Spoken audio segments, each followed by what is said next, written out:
Live on one, live on two, we are live. Hello, Spiritual Neighborhood Lunch Bunch. Here we are again today, Monday. What's the date?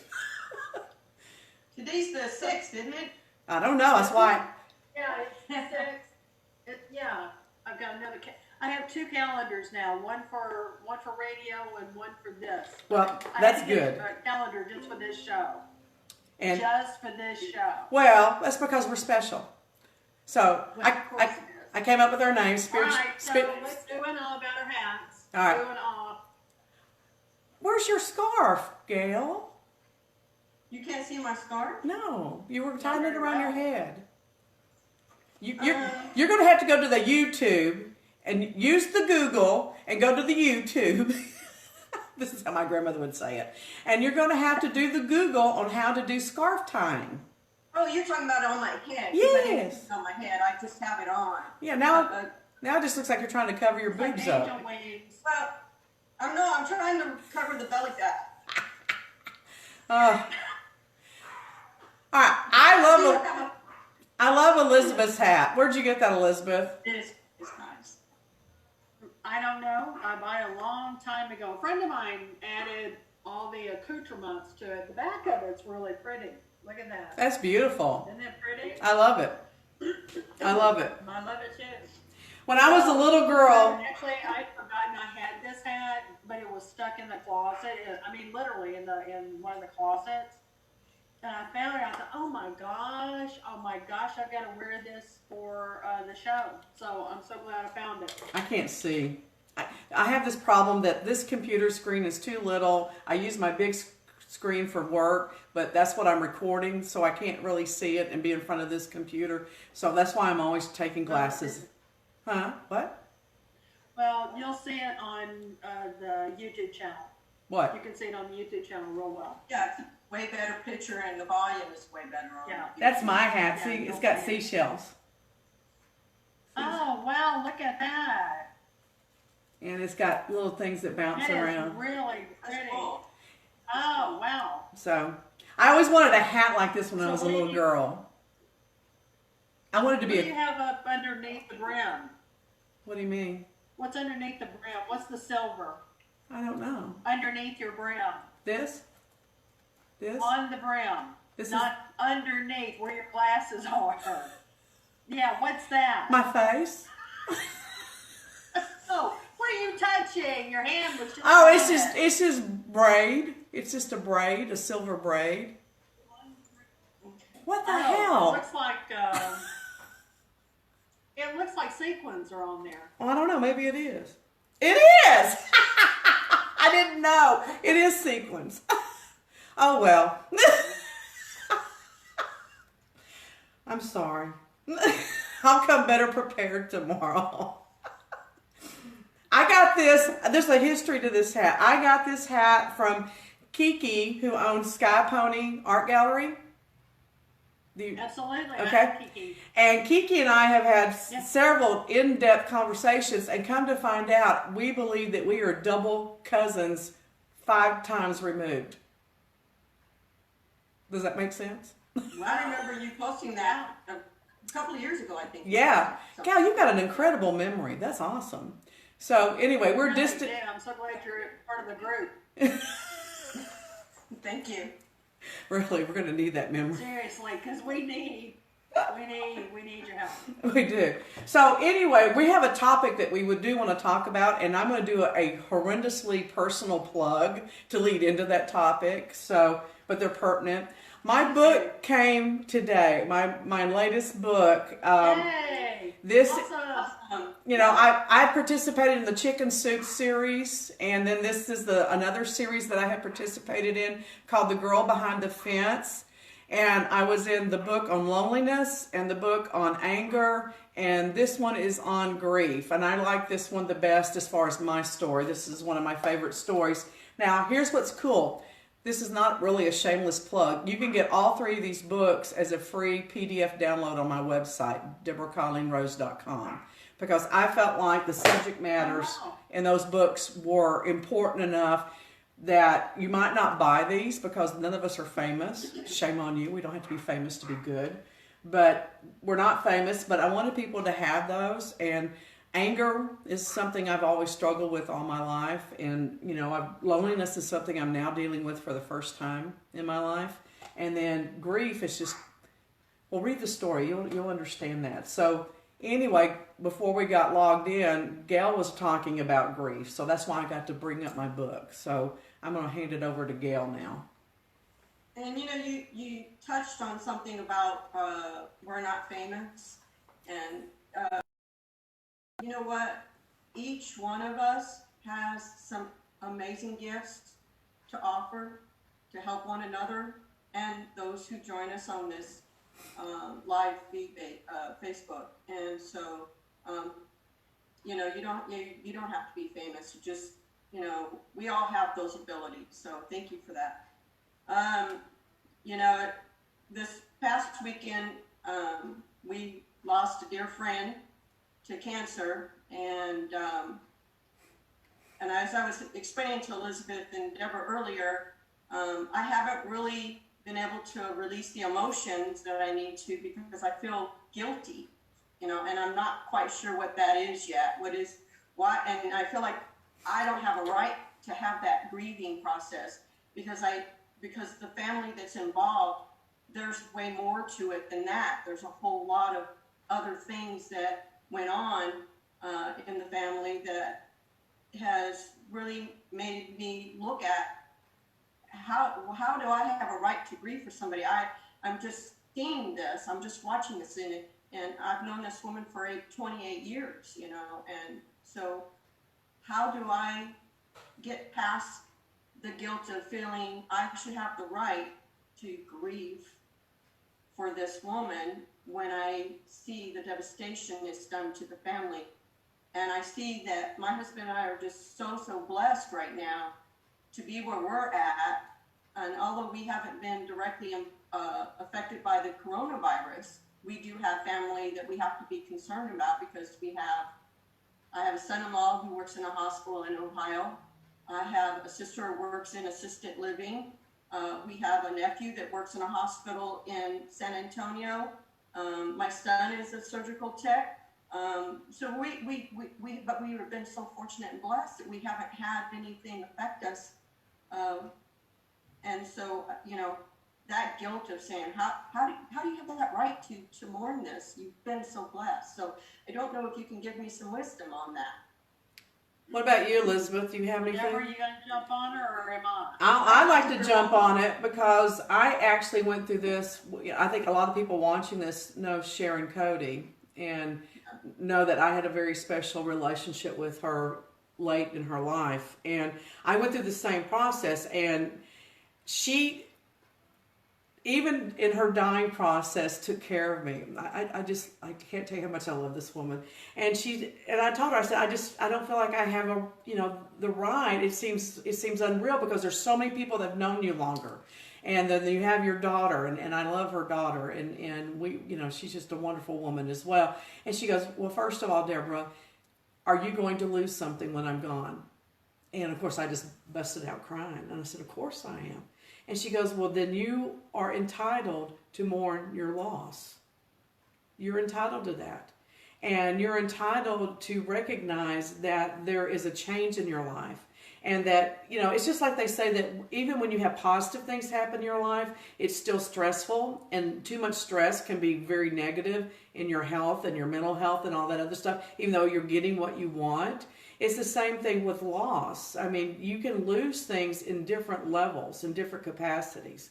So what I realized, what she was teaching me, is that I was losing a friend, I was losing a mentor, I was losing someone that loved me unconditionally, I was losing someone who saw me at my best and loved me through my worst. So I had so many levels to grieve through, and I had to give myself permission to do that. So, and thank God, because here she is, passed away, and last August when my daughter-in-law passed, I was able to take those lessons and apply that, because I had the same thought process again, Gail.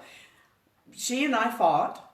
She was no longer married to my son, But yet I was grieving, and here's the rest of her family and her mother. How dare I grieve because that's not my child?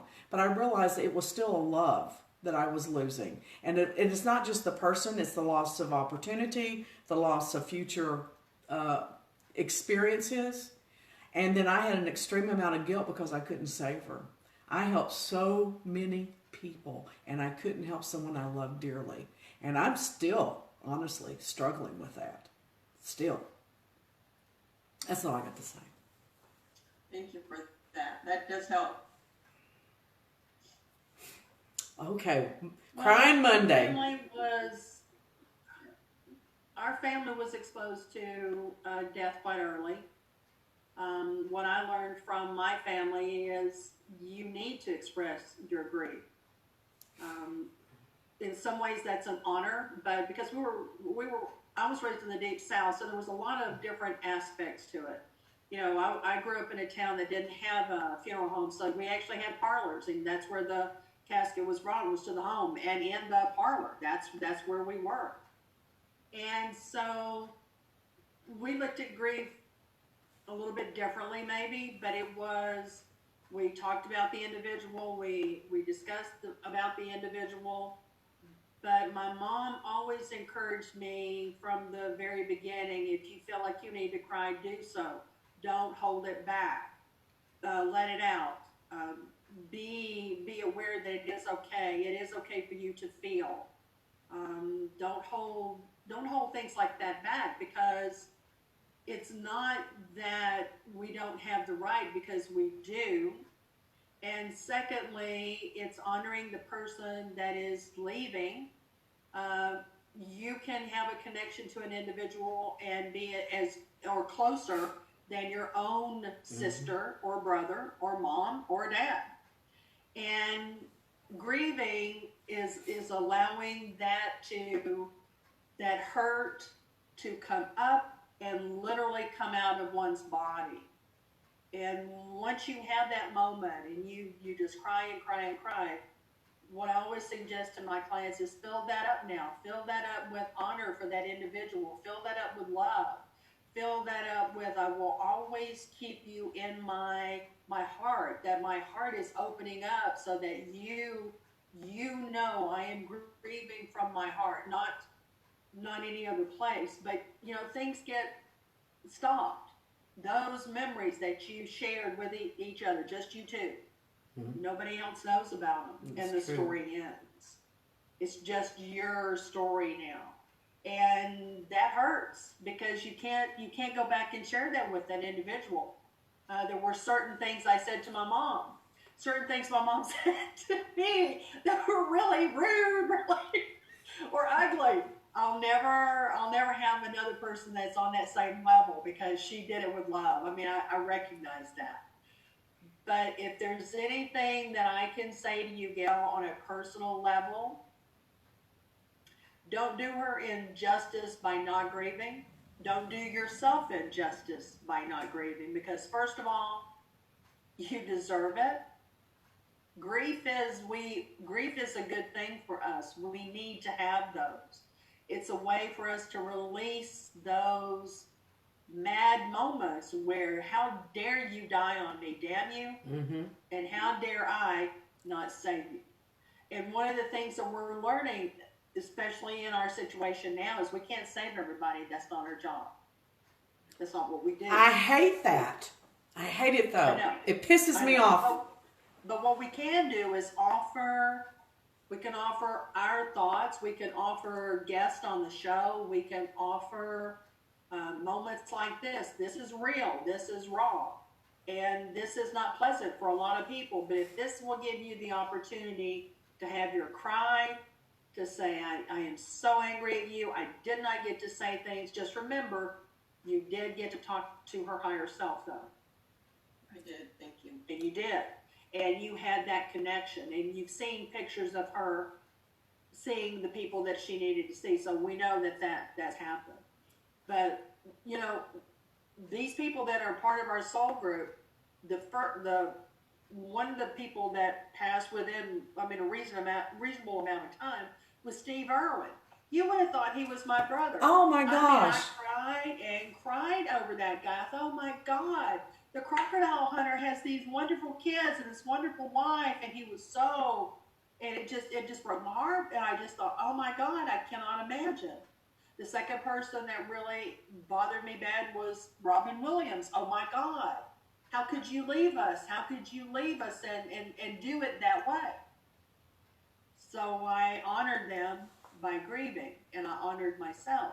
I'm so glad you said that because I thought I was crazy. Because I felt the same way when Steve passed. And you know who hit me hard?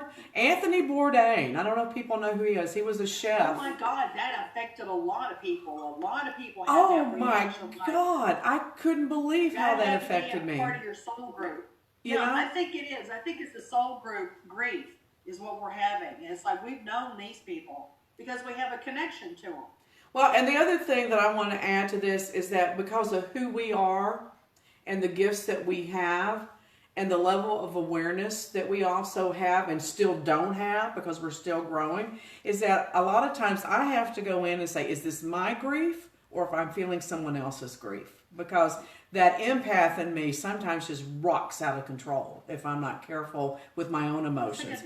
I'm really good at keeping my bubble up and keeping myself grounded until I'm in a crisis mode of emotions, and that's usually only when I'm grieving. It used to be when I was really pissed, but now it's only when I'm grieving. And so then I have to take a deep breath and go, okay, what am I feeling and who does this belong to? And what I have found is most of the time, it's my grief, but it's also theirs, and I've got to separate the two out. And that allows me to go and comfort the people I feel like they're in like what I call the top pyramid of grief in this person's cycle, like their immediate family members or soul partners or whatever. And then I can go and tend to myself and understand that they're two separate situations. Does that make sense? Well, absolutely. It just makes so much sense, and I am so sad, Gail, that you're having to experience this. But I am so honored and proud and glad that you have the courage enough to say, "Look, I'm hurt, but I don't feel like I have the right to do so." But so you're being vulnerable and open and honest, and I think that's really where all of us are trying to go, is to be our authentic self, not just who we think we are, but our actual ugly, rude, crude, not so nice individuals that some of us are. None of us in this group, but I was going to say, are you talking about me? Are you talking about me? No, I'm not. No. But it gives you That's my Robert De Niro. It gives you the opportunity. Gives you the opportunity to release that. And so what I say to my clients when they have these moments, don't stop crying. Absolutely. I've got Kleenex. Absolutely. Let that go. That's wonderful. Allow that to be and to experience it and to recognize that it is grief. And to look back and think, wow, I am so glad I did that. I'm so glad I did that. Same way is when I lost my mom. When I'd have those moments and it'd just wash over me and I'd go, you got to stop this. You got to stop this. And I thought, no, you need to let it flow. Let it go. And if it took an hour, that's fine. If it took 5 minutes, that's fine. If it was just one moment gone, then that was good. But I did remember to go back and say, so that part of me that was there, I allow that to be healed. I think that the situation you have with your mom, to me, sounds like at times it was a double-edged sword. And if I'm wrong, tell me. But I think overall it was a huge blessing for you. I know I'm finding having this time with my mom is a huge blessing for me because there's a lot of things that I had out of perspective. There was also some things that I needed to forgive her about, forgive myself about, and I'm very, very peaceful with who we both are and how we relate, and I'm glad that we're getting to do that. Does that make sense? Right. So. Yeah, and it's a lot like what Gail's talking about. Because she wasn't able to go see her friend, that has a lot to do with it. You're at a distance and you're grieving from a distance, and it's like, but their family is having so many difficulties, or they feel so much. It does not matter. When you're connected from your heart, you're connected from your heart. And if you need to grieve, you need to grieve. And like I said, what I tell my clients and my students is, you have permission to do this. You have permission to cry. You have permission to get mad. You have permission to express your opinion. You have the right and permission to do so. Blood does not necessarily, my being in the South, that was a big deal. Well, are you blood? Are you a relative through blood? Yeah. Yep. And that always disturbed me. That always bothered me. It's like, well, I just don't see that. They did. I just didn't see it. Blood means a lot in the sense that it gives a people a place to start. But to me, blood doesn't mean a lot to me as much as the connection that comes from other directions. And that's one of the things about my mother and I are very different about, because she's old South that way. Blood means a lot. And I'm like, blood doesn't mean anything to me if we haven't had any sharing, if we don't have shared memories or shared experiences. And that just annoys the hell out of her. But I can't help it, and I can't fake it for her. So. Well, Gail, how long have you known your friend? For how many years did you say? Almost 28 years. Yeah. That's longer than I've been alive. Most marriages. That's longer than most marriages. Yeah. Well, so you have every right to have that moment. And it doesn't matter if you have only have known a person one day and they pass, and you feel like you need to cry and grieve. Absolutely, that's part of your makeup. That's who you are. Yeah. And you do. Everybody has the right to grieve. I think it's an honor to grieve in some ways. Have the right to get mad. It goes back to what you were saying, Elizabeth, about honoring them. I mean, how many people have enough other people honoring them, So while I don't want to get wrapped up in grief and it debilitate me, I do allow myself, because all these people in my head, myself, shut up, all of you, shut up. You and your tribe, yes, all those people in your head. You have to put a hat on to hold them in, yeah. I have to, I got to have people somewhere. But sometimes I think it's a blessing to honor them. I honor my brother that way. I honor my dead husband. I was widowed when I was 24. And, that's a story. Y'all need to take me out drinking and let you tell me that. Let me tell you that story. When we're out of quarantine, we'll do that. It's a doozy. So. And we'll have Mexican food and margaritas. Yay! Yes. And then tequila shots. I've already decided that's what I want. That's what I want. I take my clothes off when I drink tequila. Listen, I'm not too much on the tequila. Last night, I got this bright idea. I think it was from Contessa, the cooking lady on TV. Yeah. I don't know. She did the video on Facebook of the Cosmopolitans.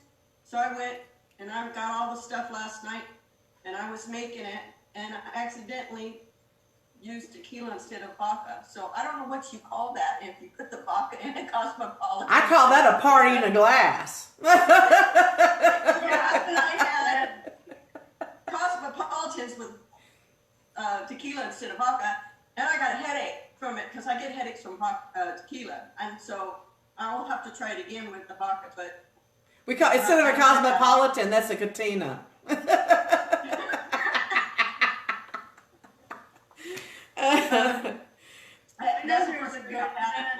I know there's something we could say that's really humorous that would fit that, but I am just at a loss right now. Do you want me to say it? No. As long as It's not clean. It's not clean. Okay. Okay, I won't say it. Don't encourage her, Gail. Don't encourage All right, her. you get 3 passes a week. Just say, as long as it was not vulgar or, Oh, Gail, well, why am I even on this show? Seriously. You know what's going to happen. Don't go there. Seriously. Don't go there. She is like a Pollyanna. How did that happen? Who, what? Gail is like Pollyanna. I see her tiptoeing through the tulips and singing la la la la la. And then she's with me, and I'm like, how did that happen? Seriously. You know, opposites attract. What? Opposites attract. That's it. Opposites attract. Where do you fit in then? Elizabeth, where do you fit in? I'm the mediator. Yeah, I was gonna say, I'm the she's in the mediator. middle, so she's, yeah. I'm the mediator. It's like, nope, too far. Like, Gail, come on. Bring me back, bring me back. Come on, Gail, come on. Come on, Deborah, let's go back. Yeah, sometimes I want to tell Gail, you are an adult. Pull your panties okay, up. So this is what I made over the weekend. Do I get my 100 yet? That's it. You're 100 right there. I'll give you an A+. You know what? A plus. So, Okay, so sad. so, Is I need to lie, people. she getting you up to got her puppet? Yeah, So- okay, there you go. That's not. Okay, mine is being worked on. It shall be here before the end of the month. Connected. okay, so Joe Dallas has made us a promise that if he can find an empty limo, that he will come pick us all up when this quarantine is over and take us all out. I did. Okay, I did not say I'm that. checking my address like now. I did not say that. I promised you free Jack in the Box tacos. I believe he did. I believe he said that. I think that's a yes. So Elizabeth determined that my puppet is a beaver. I didn't really get that was a beaver. It's a beaver. Look at the teeth. It Well- is a beaver. Well, I bought it because he reminded me of Kukla and Kukla, Friend and Ollie. That's yeah, why and I don't know what he was. a mess. He was stupid and he was a mess.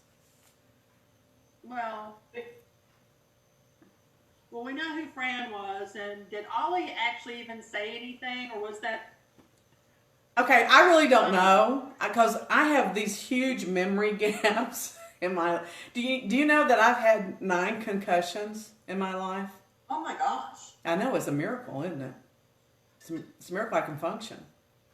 We had 2 that I know of, but I think I'm normal. So I have like these. First of all, I still have this ability to recall conversations specifically in detail. I mean, almost word for word. I still have that. I've always had that ability, and I still have that most of the time. But I have these huge memory gaps in my life where there's like little blackouts and stuff, and I can remember the emotions and sensations, but I can't remember the details. But I've been getting more and more of my memories back as I get older. And I think it's because of the last time I got hit in the head. I think it knocked some sense into me. Ooh, Liz was going, is that possible? A minefield, just a minefield. You just have to just be so careful where you step on that. Who? You? Me? Yeah. So, anyway. I don't know why you brought that up. They just kind of popped in my head. Oh, because I couldn't remember what Kukla, Friend and Ollie did. That's why. I remember I loved the show. I remembered it was a favorite of mine, but I can't tell you anything about the details. Yeah, I know of them because I grew up in that era, but I don't know that I actually had the opportunity to watch that much of it because where we lived, we actually only had we had 2 TV stations, I think. We may have had 3, but they weren't designated. This is ABC, and this is CBS, and this is NBC. Yeah, there was 3. We had a lot of shows mixed into the same. Did you grow up in Arkansas? So some shows we got. Did you grow up in Arkansas? No, I actually grew up in Alabama. Oh, that's really deep south. Oh, I got a funny story about TVs. So, when I grew up, we lived in Arkansas. We lived in Texarkana. This is in the 60s. And we were poor, but I didn't really know it. But we had the 3 channels, like you said, on TV, but we only had a black and white TV. Well, there was the Carol Wright catalogs. They're still out there. It sold this, colorize your TV for $1.99. And it was a big plastic screen, and it was blue across the top, and it was red across the center, and it was green on the bottom, And my mom bought one of those. That was horrible. Yeah, because everybody at the top was blue, and you got the green, and then the red. Yeah. It was like watching Martians change colors on the TV, because especially if it was just their face would be blue, and then red, and then green. Yeah. But we were poor. You did what you could to increase the quality of your life, You do what you have to do.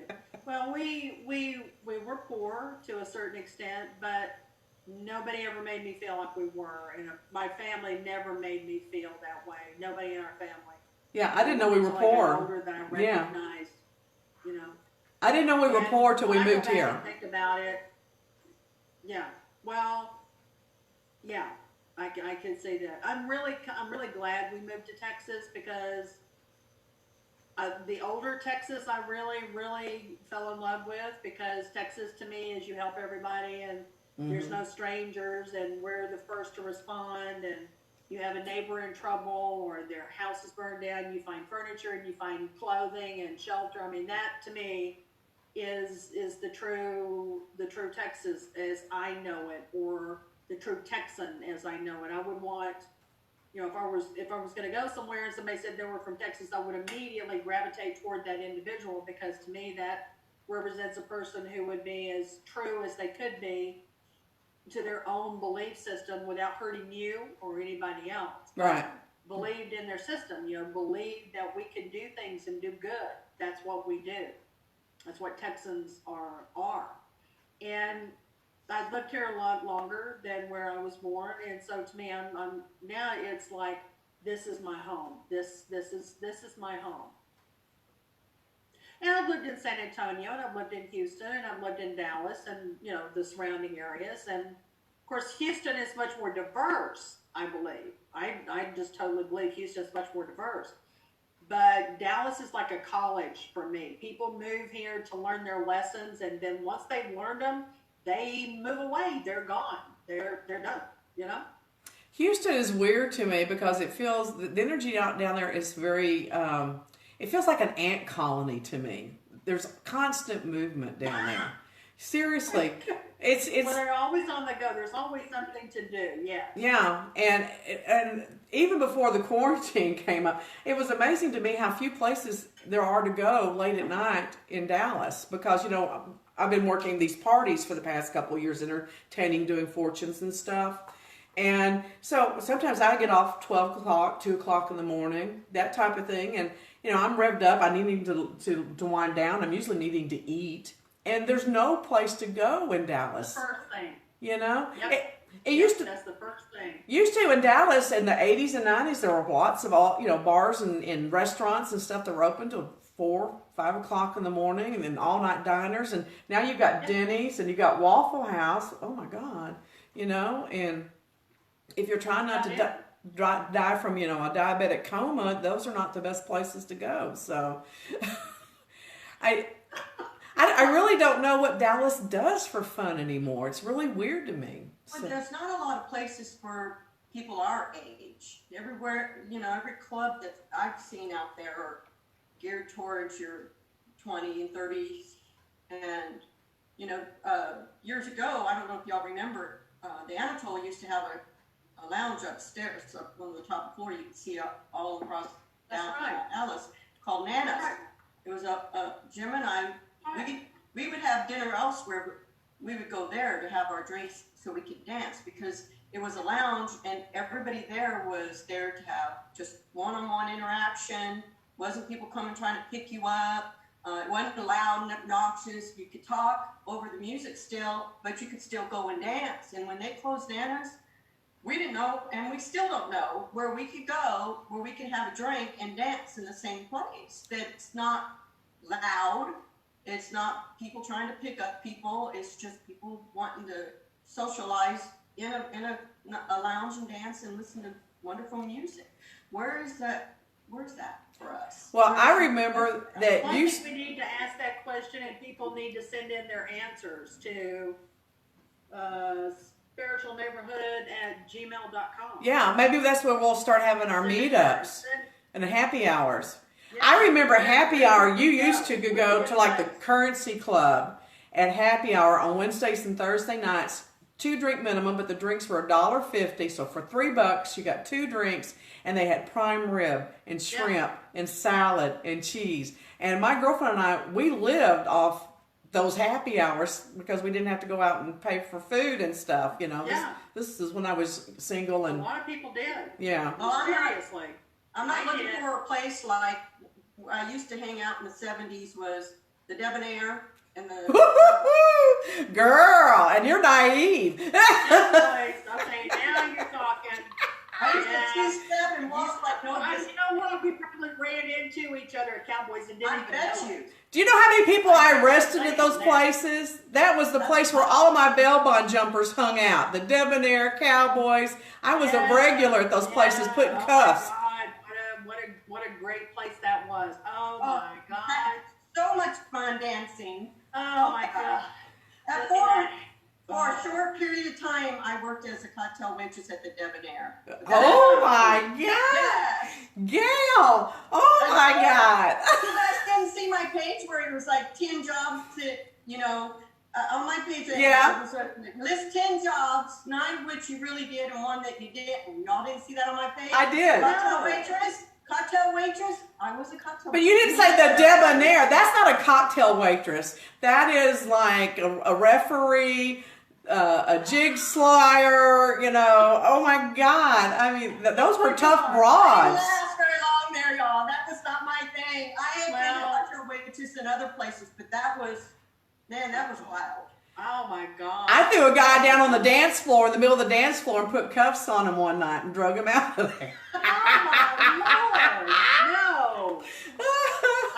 See, my life was a lot different. I was not, well, I would go out and drink and club and stuff like that, but y'all have me beat on that. He owed me money. He owed me money. Visitor. I would say visitor.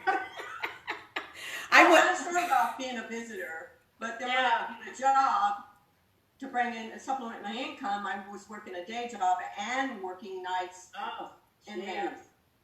As a single mother, I was needing that little extra cash, so my sister Man, would that's tough. Yeah, but I'm not shy like I used to be. I mean, I get embarrassed easily sometimes, but back then I was pretty shy. So when somebody came on to me pretty heavy, it was hard for me, and so it didn't last very long, needless to say. But it was good money. Yeah. Well, you get some good tips in those clubs. Make some really good tips, I'm sure. But Okay. Oh, go ahead. It's been 30 minutes, so we need to wrap it up. Well, I just want to say I missed y'all over Saturday and Sunday. I missed y'all. Man, I was super busy over the weekend. Oh, it's crazy. I didn't say I wasn't busy. Oh, it was Zoom. All this new stuff that happened over the weekend. It's like, thank you so much.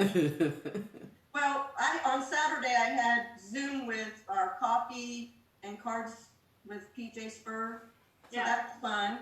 And then I had our little family gathering at a couple hours later on Zoom. So Saturday was pretty busy, but yesterday we had to go pick up my prescription at Walmart, and I was shocked to see how many people were walking around without masks and gloves. Even the pharmacist at Walgreens, because Walmart did not have it. They had to transfer it to Walmart. Walgreens went over to Walgreens. The pharmacist was not wearing a mask or gloves. So well, that's what I've been working on. I actually have masks. I actually do have masks. Mm-hmm.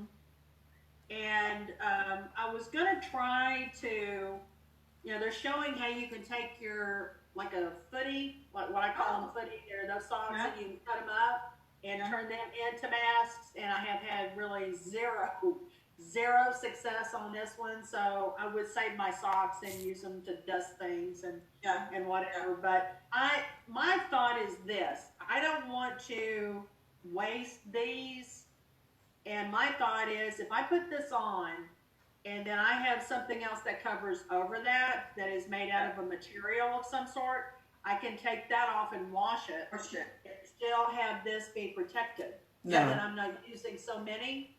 No. And Deborah's going no. No, because if it gets through the outer cover, which it will, because it's porous, then that's contaminated. And that's why I brought it up. So let me tell you what I did, because I had an epiphany this weekend, and I ordered on Amazon. I got some clear goggles for Scott and I, and then I got the ski type mask where it covers your head and then comes up over your nose. And you don't have to use the part that covers your head, but then I can take our homemade mask that had the or I can even take 2 layers of microfiber cloths and stick inside that ski mask thing. Yeah. And so I don't have to worry about it slipping and sliding and all that stuff. It might be a little hot, but you can still breathe through it. But I know it's really working because I tried to spray liquid through it and it wasn't getting through. And that's the real test, is if the liquid comes through. Yeah. So, but the thing about it is that when you take it all off, exactly, you have to wash all of it. And that's the whole point of having washable. So just know that you're doing yourself a disservice if you do that. Well, that's God. She's killing herself. Killing myself. Well, that's why I brought it up. I look like a bank robber from the That's why I bring westerns. those things up. So I throw that out there just so you can show how it doesn't work. Your money or your life. Well, yeah, it's either one. What about the coffee Well, no, filters? I mean- You put the coffee filters in there and they put. You still have to throw them away.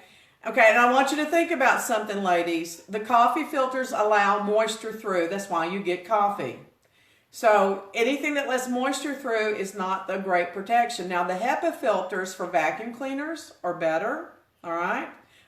Obviously, I spend way too much researching this. So any type of HEPA filter, something of that nature for the vacuum cleaners or air filters are good. Okay. But if I have these colorful microfiber cleaning cloths, and they do get wet, but you have to run them under the water forever for them to start absorbing water.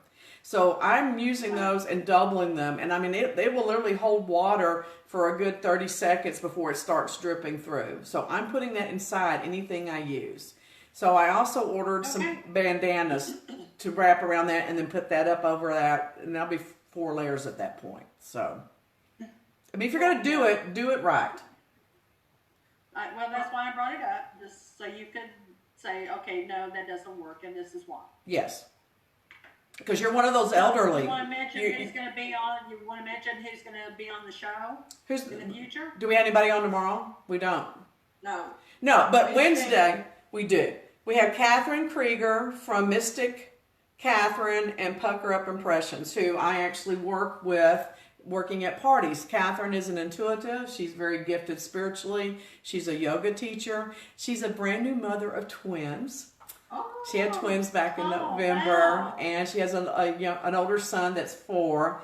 And she learned how to take her gifts and turn them into an entertainment situation, which I think a lot of people see that as a violation of their gifts or a disrespect, but I don't. I personally see it as a way of sharing a lot of information with a lot of people quickly. And she's going to come on and talk about this and talk about her experiences. It has pretty much, the quarantine killed the party business, but we're looking at different ways of opening that up. And then, of course, when weddings and things are back on track, we'll be busy again. So she will be with us on Wednesday. And Sonny Murphy will be with us on Friday talking about mental health and self-care. Chuck Murphy's wife, lovely wife Sunny. I've known them for a long time. They used to run a BBS, which was like chat on the internet before we had internet. And I know them, it was called Texas Talk, I think. Wow. And I've known them for that Oh my long. God. Yeah, can you believe that? Weird. Wow. Weird. All these things interloping like that. So. Yeah. I used Well, to. Chuck's going to be on as well. He wants to be on, I think, this 15th. So we'll have him on the 15th, and Isaac Bradfield will be on the 16th. Well, I love that because Chuck and Sonny are the ones that pushed me out of my comfort zone and made me go public with my gifts. Awesome. And I worked with Chuck at a holistic fair at Addison Center 6 years ago. Started out doing intuitive readings through handwriting analysis. And he was very helpful in helping me get comfortable with that. Was that his fair that you were working or something? No, it was that holistic thing that's every year out there at Addison, the wellness. Oh, Addison Expo. Yeah. So. Oh, the expo. Yeah. That was my first venture into public and saying, oh yeah, I got this gift. Let me tell you about it. So, yeah, that was weird. It was very... Well, that's awesome. Okay. Well, ladies, thank you for your wonderful advice. You need a better stick. It's kind of. It's sad. That's Is sad. that a straw? No, Oh. that's a belt. And Yeah. go download It's the a book. pipe cleaner, a deck pipe cleaner, obviously. I mean, that is pretty bad. Go download the book for free. This is Okay, my you gift to you. It's a good story. book? It'll make you cry. If it doesn't, there's something Yes. wrong with you. So, all right, turn this off, and I'm going to stop us. Goodbye, everybody. Okay, Thank you for bye, joining guys. us. Oh my God, I can't see. I hate wearing glasses. It won't go off. Whew. Well, that makes my head hot. Oh, my God. Wait a minute, we're still on live. I took my scarf off because it was so hot. We're still live, ladies. Oh, man. Let me see. We're still live on one of them. Hang on.